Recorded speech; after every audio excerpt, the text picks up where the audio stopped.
Alors on a mis au point une parka connectée qu'on appelle plus couramment un vêtement de sécurité innovant. Avec une application, on peut jouer sur l'éclairage de la parka parce qu'elle est composée de LED, d'un élément chauffant et elle possède aussi la fonction homme-mort. En fait, dès que la parka sera immobile pendant plus de 30 secondes, préalablement réglée, la parka émettra un signal au téléphone connecté par Bluetooth et ce téléphone va retransmettre ce signal à un centre d'appel technique. Donc le tout est pilotable via une application mobile. Alors on a la partie LED où par exemple devant on peut jouer sur le clignotement des LED ou l'intensité lumineuse.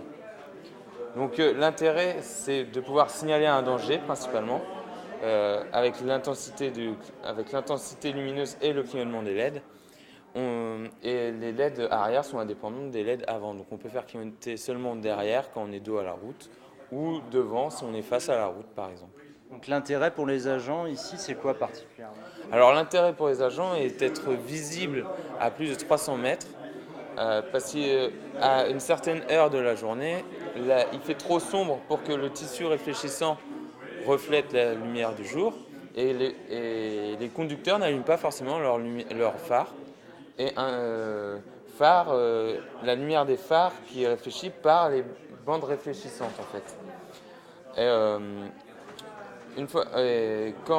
à cette heure précise, quand les conducteurs n'allument pas leur feu, en fait, l'utilisateur n'est pas visible parce qu'il n'y a pas de source de lumière à réfléchir.